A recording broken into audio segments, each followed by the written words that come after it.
I figured it'd be a temporary thing, just a few days for Jessica to get back on her feet, then she'd be out of my life again. But Emily, my wife, saw it differently. The second I told her Jessica was coming to stay, she lost it. "You really think it's a good idea to bring her here?" she snapped, arms crossed, giving me that look that told me I was about to step into dangerous territory. See, Emily never liked Jessica. She saw her as a walking disaster, someone who'd take advantage of us the second she had the chance. I tried to calm her down, saying, "It's just until she finds a job." But calming Emily? That's like trying to calm a storm. "She's going to mess up everything," Emily said, her voice rising. "You know how she is." But I couldn't just leave Jessica out on the streets, could I? Family is family, after all.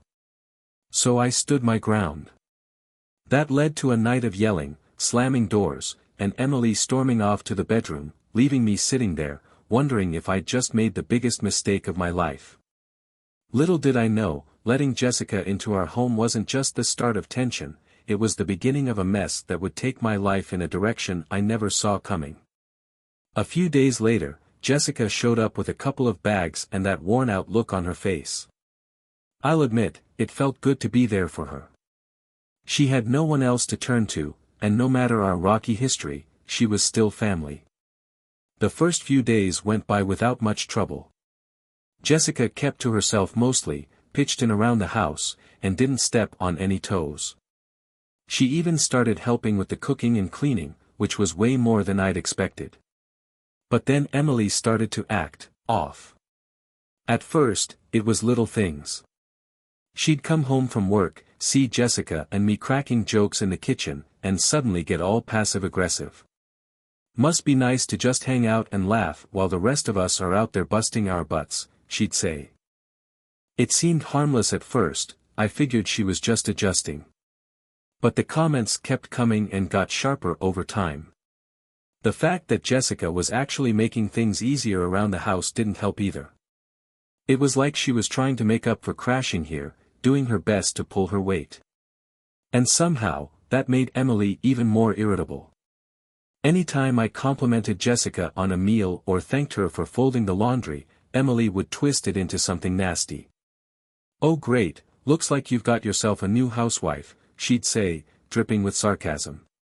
And the more I tried to defend Jessica, the worse the fights got. They weren't like the usual spats we had, these were on a whole different level. I'm talking full-blown screaming matches, the kind that probably had the neighbors wondering if they should call the cops. Sarah was throwing out accusations left and right, saying I was playing house with Jessica, claiming we were getting too close for comfort. And Jessica? She would sit quietly in the other room, probably listening in, but the next day, she'd act like nothing had happened. The tension in our house was thick, like a heavy fog you couldn't escape. The second I'd walk in after work, I could feel it, like it hit me the moment I opened the door. Sarah would be sitting in the living room, glaring at me, waiting for me to mess up. And then there was Jessica, always trying to help, even suggesting at one point that maybe she should just leave. But I couldn't do it. Kicking her out felt wrong, no matter how bad things were getting. Before long, Sarah's jealousy transformed into outright paranoia. Every little thing set her off. If I spent even a few extra minutes in the same room as Jessica, Sarah would blow up. One night, after dinner, she completely lost it. She slammed her plate down so hard that it shattered, glass flying everywhere, and yelled, "I bet you wish she was your wife, don't you?" Then she stormed out, leaving me standing there, stunned, surrounded by the mess. I looked over at Jessica, who was just sitting there, wide-eyed, not saying a word. I didn't know what to do. I felt torn, part of me wanted to chase after Sarah, to comfort her, but another part of me didn't want to betray Jessica by making her feel like she was the cause of all this. And then that nagging doubt crept in. Maybe Sarah was just letting her jealousy get the better of her, seeing things that weren't there. But soon enough, I started noticing other things. Sarah began coming home later and later, always with some excuse about working late, but something didn't sit right. There were days when she'd walk in smelling like perfume that wasn't hers. And sometimes, she'd come into a room, see me talking with Jessica, and just roll her eyes like she couldn't even stand the sight of me anymore. One evening, I finally decided to confront her. "Sarah, we really need to talk about this," I said, trying to get to the root of the problem. But she just waved me off. "I'm too tired for this, Mike. Can we not do this right now?" And that was it. She shut down the conversation, and I was left questioning everything: our marriage, my decisions, the whole situation with Jessica. In those quiet moments when I was left alone with my thoughts, I began to second-guess everything. Had I screwed up by letting Jessica stay? Was I missing something glaringly obvious? All I thought I was doing was helping a family member in need. But suddenly, my whole life seemed to be falling apart. Sarah, my wife, the person I was supposed to trust more than anyone, was turning into someone I barely recognized, someone who seemed to despise me more with every passing day. That's when everything started to unravel. An unexpected visitor, some subtle changes in Sarah's behavior, things I noticed but told myself not to overthink. I kept wanting to trust her, but with each late-night excuse, each story about a work project or helping her boss, that trust started slipping away. I wanted to believe her, I really did. But when Sarah came through the door, her mood was all over the place. Some nights she'd be distant, barely saying a word to me, and then the next night, she'd be overly cheerful, almost like she was putting on an act to cover up whatever was really going on. I'd find myself sitting at the kitchen table, staring down at my cold dinner, wondering when she'd walk through the door, trying to make sense of it all. But every time I brought it up, she'd shut me down. "I'm just tired, Mike," she'd say, brushing me off like it was nothing. And that would be the end of the conversation. I'd go to bed with a million questions swirling in my head, feeling like I was losing my wife to something, or someone, that I couldn't quite see. Then came the breaking point. One night, on my way home from work, I decided to take a different route, cutting through downtown to avoid traffic. That's when I saw them. Sarah and this guy, standing outside some fancy restaurant. I recognized him right away. Ethan, her coworker, the one she'd mentioned a few times. But they weren't just talking. They were laughing, leaning in close like they were sharing some inside joke. And then I saw it, she touched his arm. It felt like a punch straight to the gut. I pulled over a block away and just sat there, watching them through my rearview mirror. My stomach was in knots. They weren't kissing or holding hands or anything like that, but there was this closeness between them, this intimacy that screamed something was wrong. Part of me wanted to jump out of the car right then and there, to confront them both, but I just couldn't move. I sat there, trying to convince myself that maybe I was overreacting. Maybe they really were just colleagues, just friends. But deep down, I knew better. My gut was telling me the truth that my heart didn't want to face.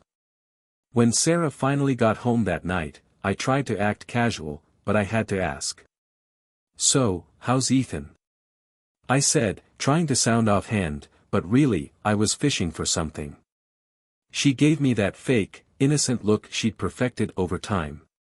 "What do you mean?" she replied, her voice flat like she didn't care.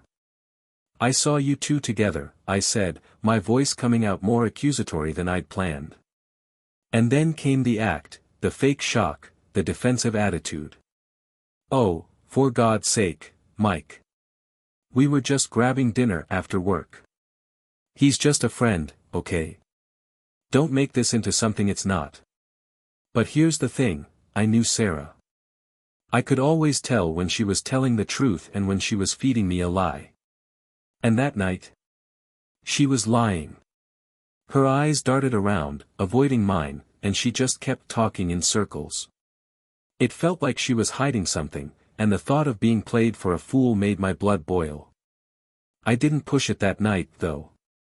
Something in me didn't want to hear any more lies. So I just nodded and let it go, but it ate away at me inside. I didn't know where else to turn, so I found myself leaning on Jessica. She was the only person in the house who might get what I was going through. One night, after Sarah had stormed off to bed in one of her moods, I pulled Jessica aside. "Hey, can I talk to you about something?" I asked, trying to keep my voice steady. Jessica looked at me with this knowing expression, like she had been waiting for me to finally open up. "What's going on?" she asked, her voice soft and full of concern. I poured out everything, Sarah's late nights, her erratic moods, and that gut-wrenching moment when I saw her with Ethan.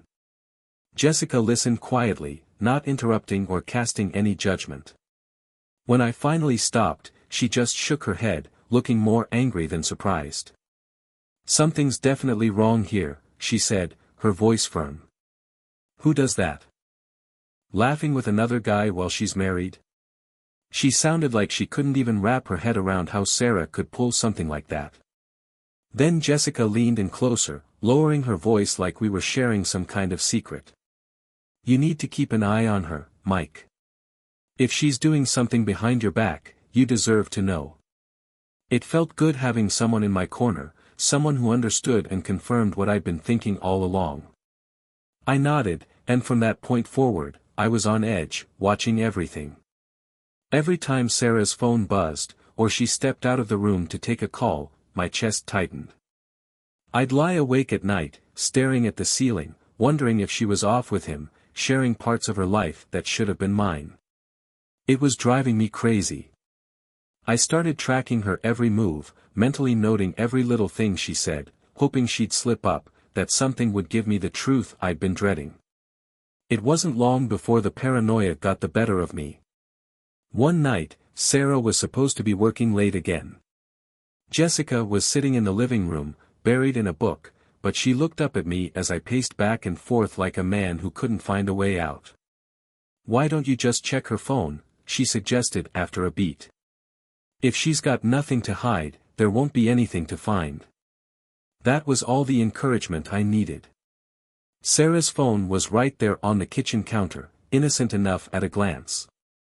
I picked it up, my hands trembling as I unlocked it. My heart pounded so hard I thought it might explode.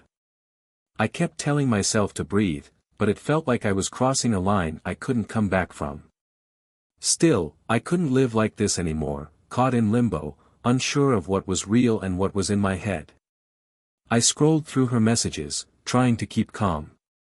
Most of it was just normal stuff, texts with friends, work chatter. But then, there it was. Ethan's name stared back at me from the screen, and my hands felt like they were made of lead as I tapped on the conversation. The latest message wasn't even subtle, asterisk let's meet up. Same place as last time asterisk my whole world tilted in that moment. My head spun, and my grip tightened on the phone.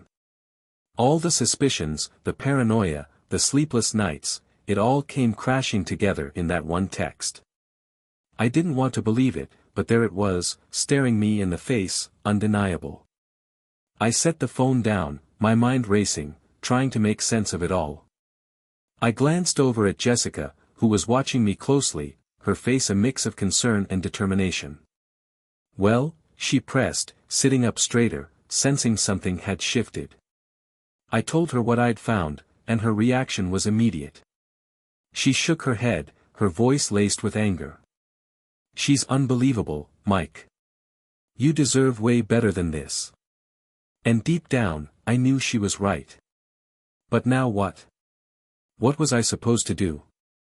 I felt like I was standing on the edge of a cliff, staring into a dark abyss, fully aware that whatever step I took next would change everything. After discovering that text, I couldn't think straight. My head was spinning, and my heart was pounding so hard it felt like it was trying to break free from my chest.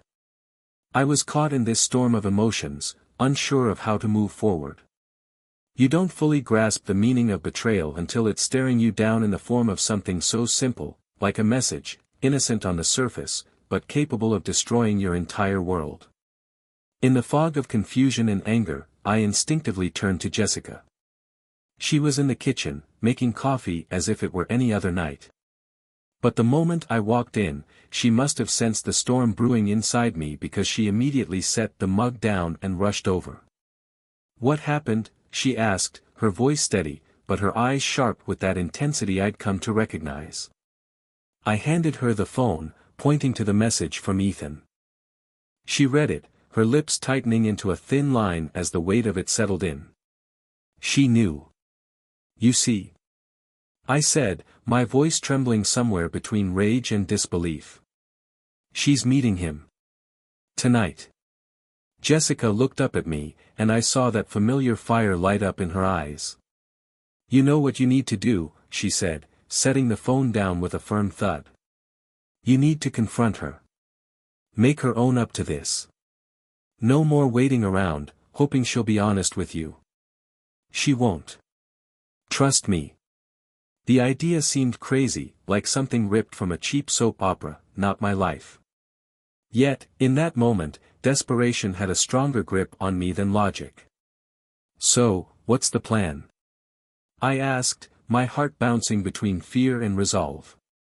Without hesitation, Jessica replied, "We're going to the bar." "She's expecting to meet him tonight, right?" "Well, we'll be there, too." The thought of watching my wife with this guy made my stomach twist into knots. I wasn't sure I could handle seeing her laugh with him, flirt, share moments that should have been ours. But at the same time, I craved the truth. I needed to know, no matter how much it hurt. That night, while Sarah got ready for her so-called girls' night out, I tried my best to act like the oblivious husband. I sat on the couch, mindlessly flipping through TV channels, keeping up the illusion of normalcy. She floated around the house in an annoyingly upbeat mood, then headed into the bathroom to shower and change. I listened to the sound of the water, each drop pounding like a countdown to the end of everything. When she finally emerged, she looked stunning. She wore a tight dress that hugged her in all the right places, heels that showed off her legs, and her hair was styled just the way I used to love it. "Going somewhere special?" I asked, forcing the bitterness out of my voice. She gave me that smile, the one that once made me feel like the luckiest man in the world. But now, it made me sick to my stomach. "Just out with the girls," she chirped, grabbing her purse. "Don't wait up for me." As soon as she walked out the door, I sprang into action. Jessica was already ready, and we headed straight to the bar mentioned in Ethan's text. It was one of those trendy spots Sarah had never suggested we go to together. I found myself wondering how many times she'd been here with him, laughing, while I was home, clueless. We parked a block away and sat there for a few minutes, the silence between us thick with anticipation. My heart was racing, and I could feel Jessica's energy right beside me, just as tense. She leaned closer and asked, "You ready for this?" "No," I admitted. I wasn't ready. I didn't know if I'd ever be ready. But I also knew there was no turning back now. As we walked into the bar, it didn't take long to spot them. There they were, tucked away in a booth at the back, looking like they were on some kind of romantic date. My stomach dropped. Sarah was laughing, her face lit up with a happiness I hadn't seen in what felt like forever. There was a glow to her, a lightness that had been absent for months. And Ethan, that smug bastard, was leaning in close, whispering something in her ear that made her giggle like a teenager. I felt a surge of rage well up inside me. Every instinct told me to march over there, flip the table, and drag him out by his collar. But Jessica grabbed my arm, her grip firm but calm. "Don't," she murmured. "Just watch." So that's what we did. We found a spot at the bar, just far enough away to stay out of sight, but close enough to see everything. Every painful, gut-wrenching second. As I watched them together, it felt like my heart was being ripped apart over and over. Sarah looked so carefree, so alive, like she didn't have a single care in the world. Like I didn't even exist. Did I ever cross her mind? Did she feel any guilt for what she was doing? I doubted it. We watched them order drinks, cocktails, the kind she hardly ever touched when she was out with me. They clinked glasses, toasting to something I couldn't hear, something that clearly had her grinning from ear to ear. And then she leaned in closer, wearing that wide, free smile that used to belong to me. Ethan reached across the table, placing his hand on hers, his fingers lightly grazing her knuckles. She didn't pull away. She didn't even flinch. A wave of nausea hit me hard. Jessica's hand stayed on my arm, grounding me, but I could feel her anger bubbling beneath the surface. "She doesn't deserve you, Mike," Jessica whispered, her voice thick with disgust. "Look at her. Look at how easily she's lying to you." Part of me wanted to charge over there, to rip their perfect little bubble apart, to scream and demand answers from Sarah right then and there. I wanted her to see the damage she'd done. But mixed in with that urge was this heavy sense of shame. If I made a scene, I knew how it would play out. I'd be the one who looked crazy, not her. And I couldn't give her the satisfaction of seeing me lose control.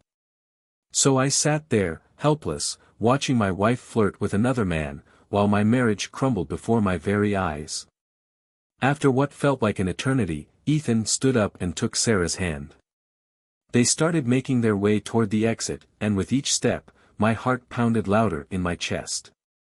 I didn't know where they were headed or what was going to happen next, but I had a sickening feeling in my gut that whatever it was, it would change everything. "Come on," Jessica urged, grabbing her jacket. "We need to go before they see us." We slipped out of the bar quietly, and as we walked back to the car, I felt like I was moving through thick fog, my mind numb from what I just witnessed. Everything felt surreal, like I was trapped in some horrible dream I couldn't wake up from. "What now?"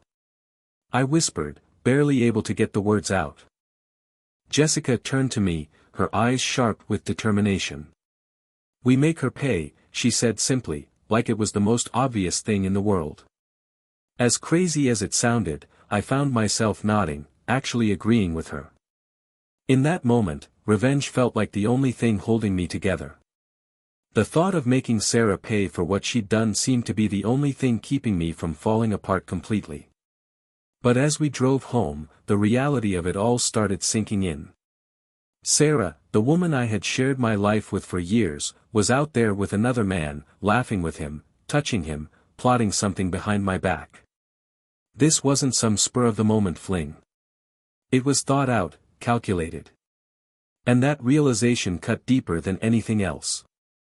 By the time we pulled into the driveway, I felt like a shell of myself. I knew, deep down, that everything had changed. I just didn't know how or when those changes would fully take over my life. But one thing was glaringly obvious: the woman who walked out of our front door tonight wasn't my wife anymore, not in any real sense. After we got home, it felt like my entire world was hanging by a thread, ready to snap at any moment. I couldn't shake the image of Sarah and Ethan, so wrapped up in their little bubble of happiness while my life crumbled around me. It all felt like a bad dream, one of those nightmares where you try to scream but nothing comes out. But this time, I was wide awake, and the nightmare was real. My marriage was falling apart, right in front of me. Jessica was already in the living room. She hadn't wasted any time, she'd gone straight for the liquor cabinet and poured us both a glass of wine. "Here," she said, handing me a glass and clinking hers against mine. "You look like you need this." She wasn't wrong. I downed half of it in one go, the burn of the alcohol sliding down my throat, distracting me from the ache in my chest. It didn't make the pain go away, but at least it dulled the edge of the chaos swirling in my head. I sank into the couch, feeling the weight of everything pressing down on me, staring blankly at the wall as the silence of the house closed in around me like a suffocating fog. Jessica sat beside me, a little closer than usual, and for a while, we just sat there in silence, drinking. "Talk to me, Mike," she said softly, after a long pause. "You can't keep this all bottled up." So I let it all out. Every twisted detail tumbled out of me: how Sarah's smile seemed to change when she was with him, how their hands touched, and how she lit up around Ethan in a way that felt so foreign to me now. Jessica listened quietly, nodding here and there, cursing under her breath at times. Her face hardened with every word I spoke. "You don't deserve this," she said, her voice sharp with anger. She's making a fool out of you. You've given her everything, and this is how she repays you. God, I want her to pay for this. The anger in her voice mirrored the storm inside me, and as I finished the rest of my wine, I felt the tension in me rising with every second. Yeah, well, what am I supposed to do? I muttered, staring into my empty glass. She's off living this secret life, while I'm stuck here, drowning. I don't even recognize her anymore. Jessica refilled my glass, then leaned in closer, her voice low and deliberate. You know, if Sarah is so worried about me being around you, maybe we should give her something real to worry about. I blinked, caught off guard. What do you mean? She gave me a smile I hadn't seen before, a sly, almost daring grin. Think about it, Mike. She's out there, doing whatever she wants with Ethan. Maybe it's time she gets a taste of her own medicine. Let her see what it feels like. She took a slow sip of her wine, her eyes locked onto mine, and I felt a shiver run down my spine. I was stunned. The idea of cheating, of sinking to Sarah's level, had never even crossed my mind. I wasn't that kind of person. At least, I didn't think I was. I can't do that, Jessica, I stammered, shaking my head. I'm not like her. Maybe you should be, Jessica shot back, her voice fierce. What's stopping you? She doesn't respect you, Mike. She doesn't love you anymore. Her words hung in the air between us, heavy and dangerous. And for a split second, I wondered if she was right. She's out there, living a double life, and you're sitting here, the good husband, suffering in silence. Screw that, Mike. You deserve to be happy too. I didn't know how to respond. On one hand, the thought of cheating felt like stepping over a line I could never come back from. But hadn't Sarah already crossed that line? She was out there right now with another man, lying to me, living some secret life. I looked at Jessica, and for the first time, I didn't just see her as my cousin. I saw someone who truly understood me, who was standing by my side no matter how messy things had become. The wine started to hit, clouding my thoughts and blurring the line between right and wrong. You really think it's a good idea? I asked, my voice softer now, not as sure as before. Jessica leaned in closer, her perfume mixing with the scent of the wine on her breath. I think it's the only way to get some control back, she whispered. She doesn't get to treat you like this and walk away unscathed. If she's so worried about us, let's give her a reason to be. It felt surreal, like a scene out of a movie, the kind where you know what's about to happen, but you're powerless to stop it. The tension between us was thick, the air heavy with the weight of unspoken feelings and the consequences of what we were about to do. I wanted to say no, to hold on to some shred of dignity and be the bigger person. But when Jessica's hand brushed against mine, her fingers slowly intertwining with mine, something broke inside me. The anger, the betrayal, and the desire for revenge all surged to the surface, drowning out any rational thoughts. Before I knew it, I was kissing her. It started off hesitant, as if we were both testing the waters, unsure if we were really crossing this line. But once we did, there was no going back. The kiss quickly grew desperate, frantic, like we were both trying to escape the pain that had been suffocating us for so long. For the first time in what felt like ages, I felt alive. I stopped thinking about Sarah, about Ethan, about the aftermath. In that moment it was just me and Jessica, two broken people trying to find something real in the middle of a world turned upside down. We stumbled into the bedroom, shedding our clothes like we were stripping away the baggage of our pasts. Our hands moved over each other, searching for something solid to hold on to in the chaos. I knew it was wrong. I knew this would change everything. But I didn't care anymore.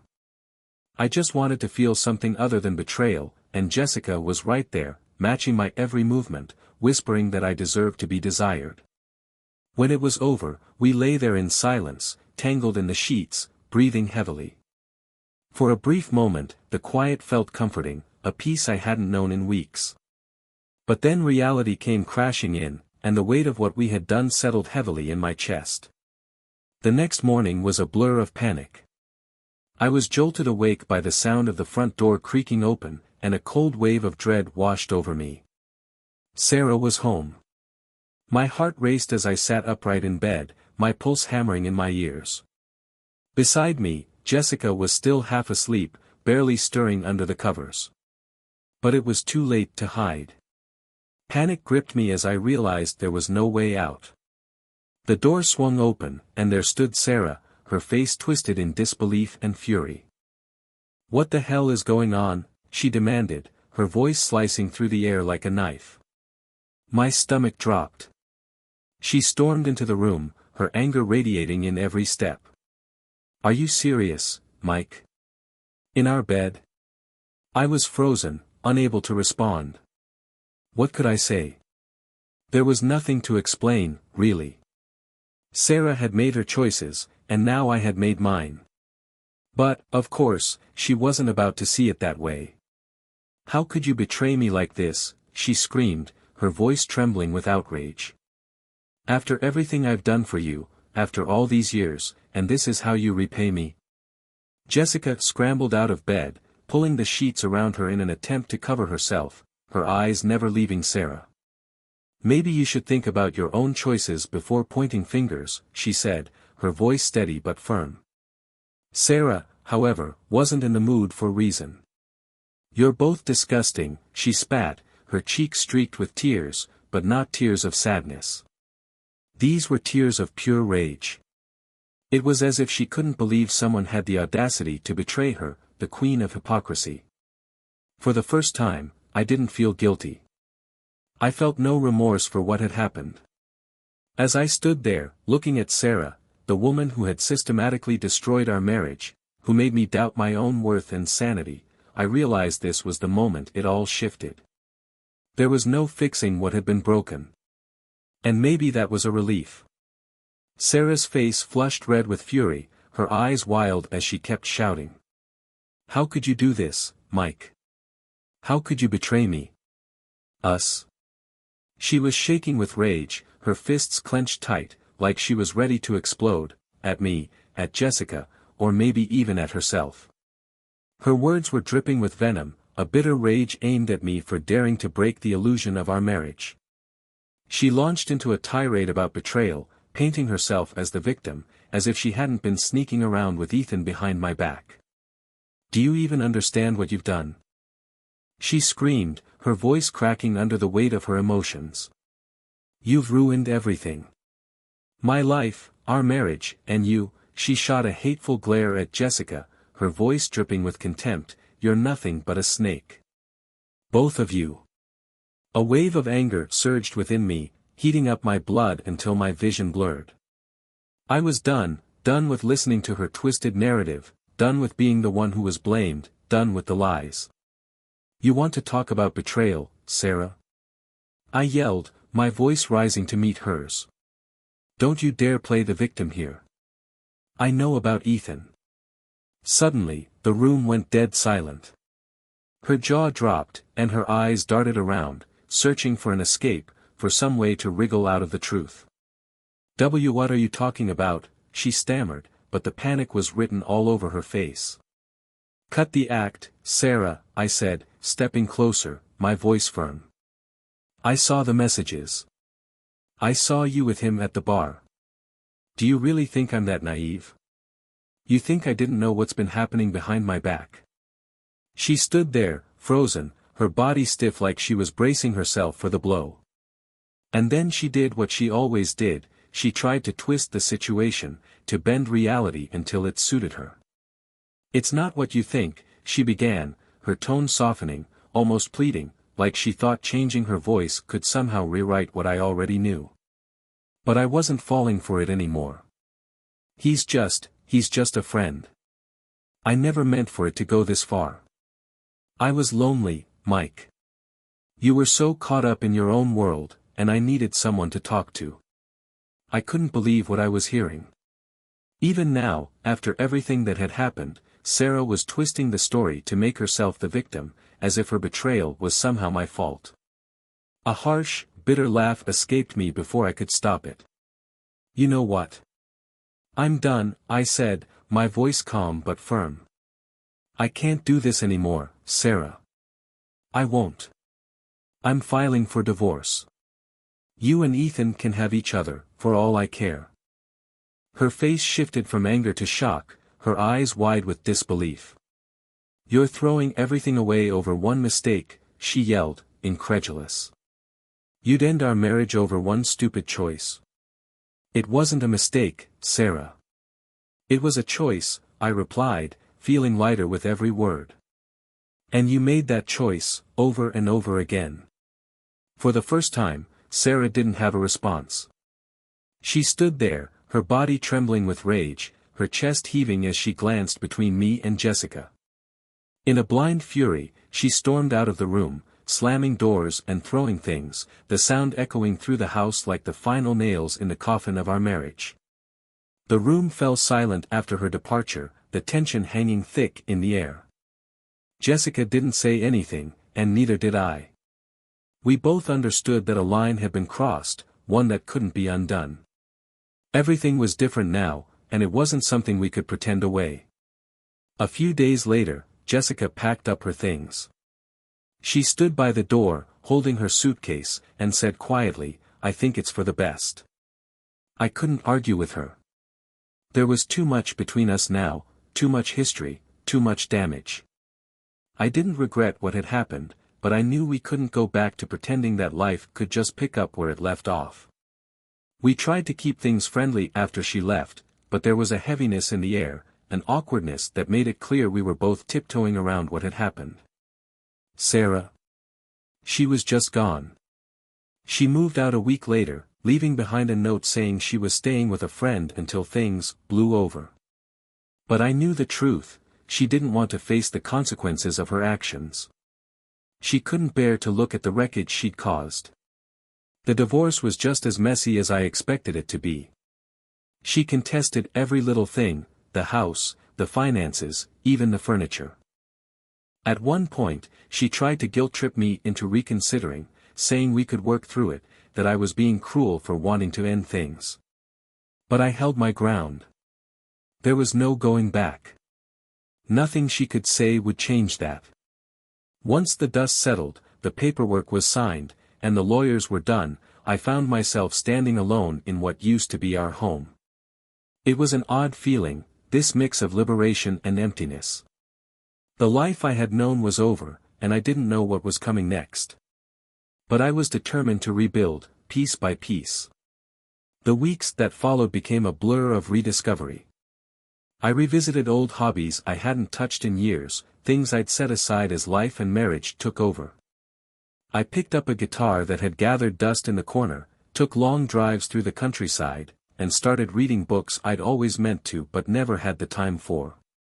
It wasn't easy, but for the first time in a long time, I started to feel like myself again. Fishing, hiking, even trying to figure out how to cook a halfway decent meal, those were the things that slowly filled the void Sarah had left behind.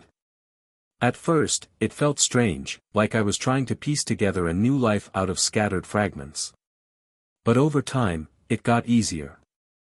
I reconnected with old friends, the ones who had faded away while my marriage slowly fell apart, and for the first time in years, I felt like I was building something new for myself. Jessica and I kept in touch. She was off making her own life, and while we exchanged messages here and there, we never talked about what had happened between us. We both understood it for what it was, a mistake born out of chaos, a moment of weakness that didn't need to be repeated. There was still a connection there, sure, but we agreed to leave things on a platonic note. It was better that way. There were nights when I'd lie awake, turning everything over in my mind, questioning whether I had made the right decisions, wondering if I'd lost more than I had gained. But I came to realize that forgiveness isn't about excusing someone's actions. It's about freeing yourself from the weight of it all. So, I forgave Sarah, at least as much as I could forgive someone who had torn me apart. But more importantly, I forgave myself, my mistakes, my moments of anger and desperation. I let them go. Life began to settle into a new rhythm, different but stable. I established fresh routines, a new normal. Eventually, I started dating again, nothing too serious at first, just some casual dinners and awkward coffee chats. But then I met someone who didn't make me feel like I had to prove anything. Someone who saw me for who I really was, and accepted me without any strings attached. As that new relationship blossomed, I realized something important. Love isn't about finding someone who completes you. It's about finding someone who encourages you to grow, who fosters trust and honesty, and who you can rely on in return. It's about building something together, not filling in each other's gaps. It took losing Sarah to learn that lesson, but I came out of the experience stronger, wiser, and more appreciative of the simple things, like waking up next to someone who genuinely wanted to be there. Looking back, I have no regrets. The pain, the betrayal, the anger, they all led me to where I am now. And maybe that's what life is about. Learning, letting go, and finding new ways to love and be loved, even after everything seems like it's fallen apart.